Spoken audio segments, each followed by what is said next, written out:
Assalamu alaikum wa rahmatullahi wa barakatuh. Welcome to today's Friday Reflections on this Friday, the 23rd of May 2025. I hope you're well wherever you're tuning into this from.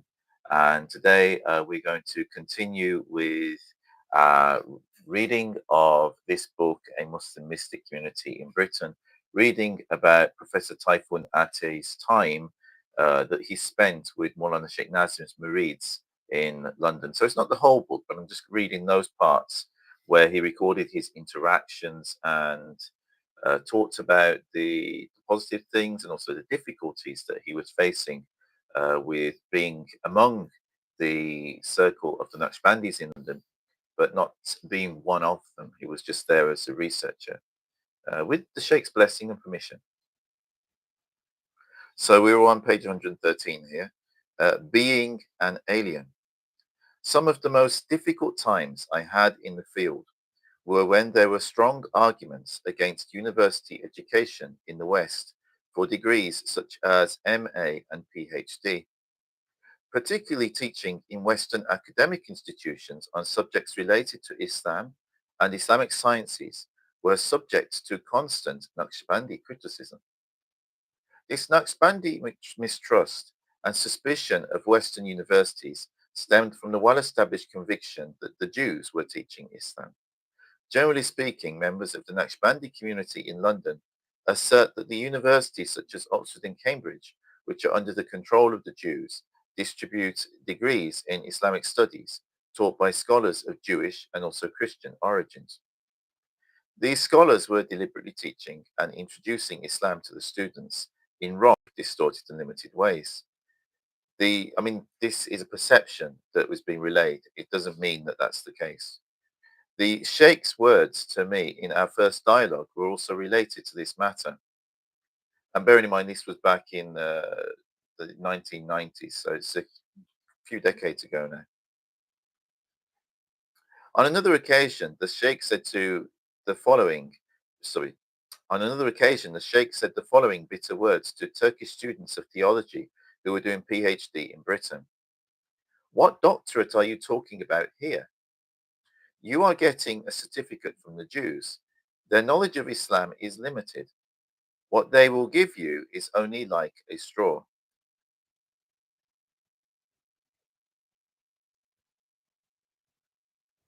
Okay, somebody commented on my YouTube. Uh, Arguments of this sort were brought to the agenda quite often in the talks and discussions. On these occasions, I became explicitly and implicitly the target of the denunciations and felt vulnerable since I came from such an institution. Besides the infamy of SOAS as the stronghold of Orientalism, not to mention colonialism, its presumed connections with government departments, and finally, the nature of anthropology, particularly in terms of its original objectives, all were issues not missed by members of the tariqah, especially the British, and created considerable anxiety for me in my interaction with them during the fieldwork. Now, I think this is something to keep in mind because when we understand like the history, you've got to keep in mind with British universities, uh, Britain used to have an empire, and as part of that imperial project, universities were used to study the other cultures and nations around the world, and that fed into policy and all the rest of it.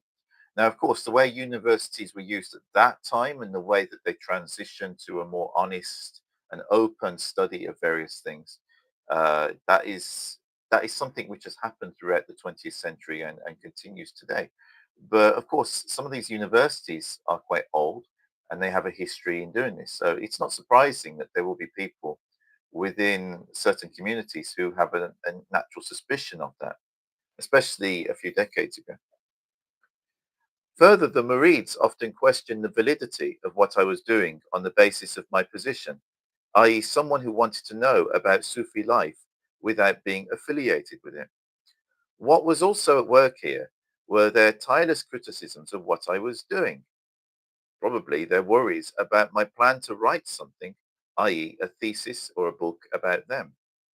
I assumed that at first they welcomed me with an expectation that I would soon discover the beauty of their world and be a murid, since much similar events had happened many times before. Some people who had come into their circle as I did out of curiosity decided to stay permanently decided to stay permanently by becoming murids. When they started to realize that my case was different, that is, I was insisting on treating it as a research topic rather than experiencing it, their attitude towards me turned somewhat more suspicious. And this is again the reason why I'm reading this, because this is not my perspective. I am a Muslim for 25 years. I'm a student of Maulana Shaykh Nazim and Sheikh Hisham and Sufi Abdullah and a number of Sufi sheikhs. This isn't my perspective, but actually looking at this through the eyes of Tayfun Atay and seeing what he saw, sometimes I see things that I wouldn't necessarily have seen, or I see things from another angle. And I'm hoping that this is useful for you in the same way. Sometimes when you're too inside of something, even a good thing, you don't see things from a wider perspective. One night, after a quarrel and a fight between some murids in the Peckham Mosque, I was discussing it with some of the Turkish murids. One of them suddenly and unexpectedly asked me whether or not I'd been keeping notes on these events. Since it was difficult to keep all of them in mind, taken by surprise, I responded, "Yes, I do. How could it be otherwise?" Thereupon he said, "Bravo, you are writing without living it." While I felt cornered, another young Turkish murid rescued me by asking the other, "Who among you think, who do you think lives it?"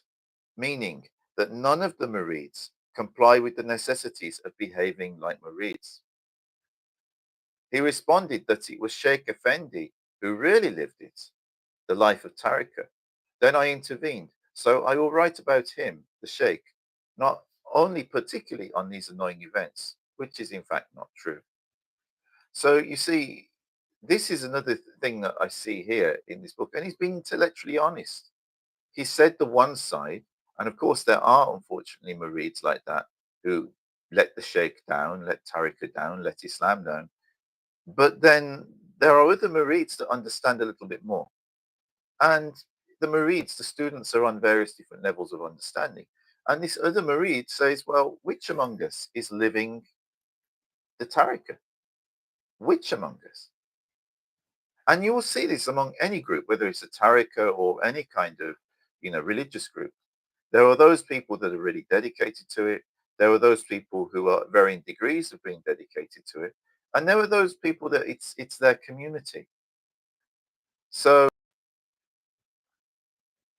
and there are those people who it's just their community. So the thing is, for those people that it's just their community, or there's a more simpler level of understanding the religion or their practice of the religion, then they're going to be doing a lot of things which are wrong. So this of them are pointing out to them, who are you to then judge this guy and question what he's doing here? What are you doing here? And this is something which this kind of internal kind of checking of ourselves is very important.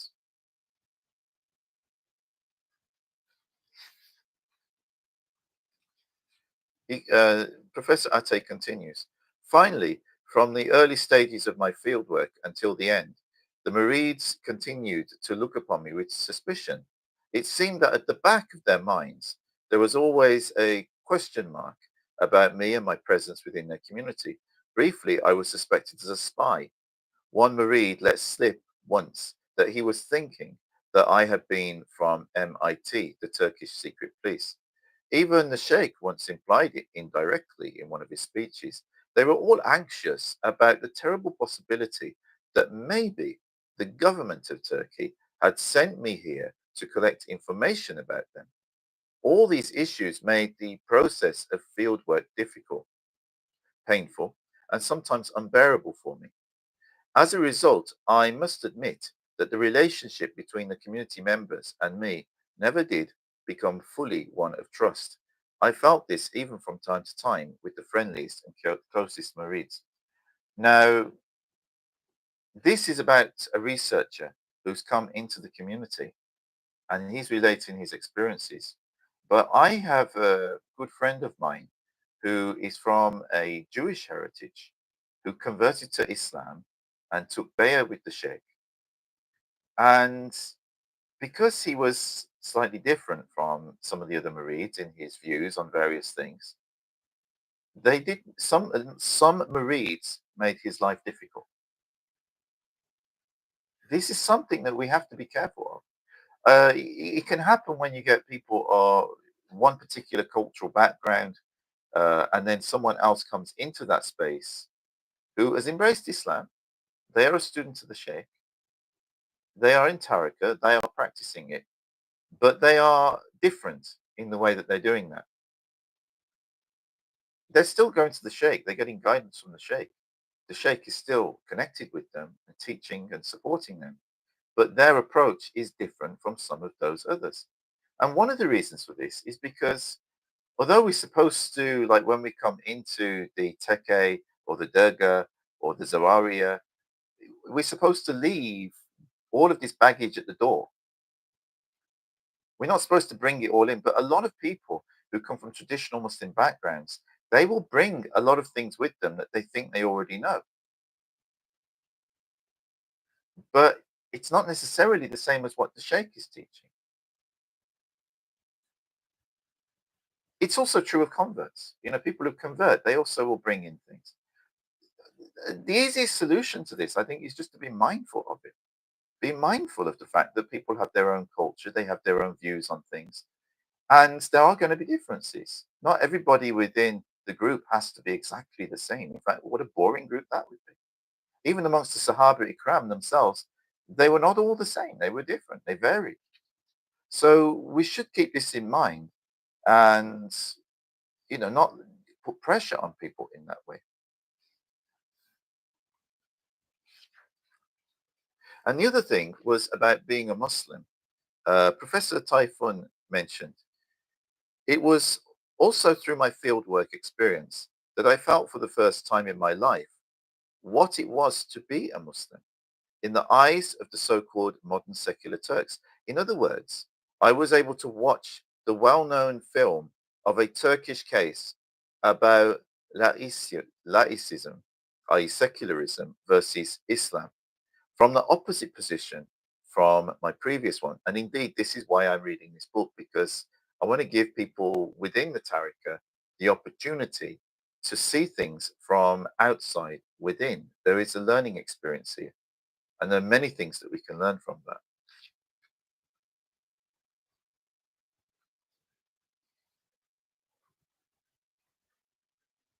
In fact, there were times when I found myself talking as if I was an Islamist or a defender of Islamic ideology.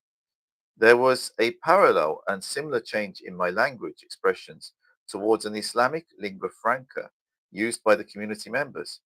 Whenever it happened almost spontaneously. And it was after going deep into conversations of this kind that I realized a sense of double dealing in my act. There was a cafe near to Beckham Mosque, which was run by some immigrant Turks who were apparently from modern and Western inclined segments of Turkish society. The place was regularly used by many of the murids, particularly after iftar, breaking of the fast, during Ramadan. When I went to this cafe with the murids nearly every night, naturally I met the Turks who ran it, and I talked to some of them. But I found their expressions, words, and manners were peculiar. After they had learned a little about me, I mentioned that I was doing a PhD in London University without specifying. However, that my topic was one of those people around me. Their interest in me increased. Here was a Turkish student doing a PhD with, however, a green Muslim cap on his head and a heavy beard on his face. How shameful. In one of our conversations, the man in charge of the cafe asked me, with a familiar expression on his face, whether or not I'd been able to learn English yet. Rightly or wrongly, The question implied that he did not consider me someone who would be able to learn English properly since I was living out of touch with English society and within the isolation of the mosque. Feeling humiliated, I responded by saying, "No one can study a PhD here without speaking English." Then a young Turkish waitress asked in an arrogant and condescending manner, "What are you studying then?" I responded by repeating her question, imitating her tone of voice, and trying to show that I was offended by it. And then, for the first time in my life, I realized what someone with an Islamic identity might feel in such a situation. So, this process that Professor Tayfun had by spending time with the community, even though he came from outside, he wasn't someone who was a religious Turk, but spending time with the community, and because of it, he grew his beard a bit longer. He wore a prayer cap so he could fit in better. It made him realize what people who would normally dress like that can experience, which he hadn't experienced before. And this is the important thing about understanding. A lot of people don't understand other people because their experiences are different. They come from different backgrounds, they look different, they don't experience the same things. So that's another reason I'm reading this. It's good to learn and to see what people understand from other perspectives, what they experience.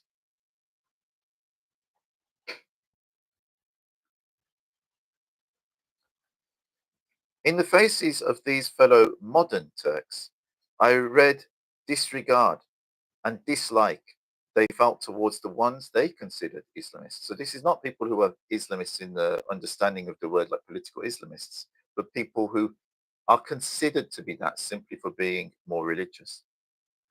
This experience also helped me to understand the seemingly offensive manners of my Turkish Muslim friends towards me, which I had come across early in my early years at SOAS.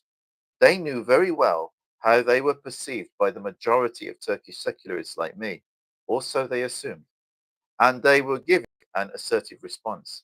So you see, some of that was coming back from the community that he was experiencing, that he was spending time with, some of those rebuffs, some of those complaints about learning Islam from the Jews, it was because of the way these people were being treated by more secular Turks who didn't understand where they were coming from, didn't appreciate them, saw what they were doing as backward.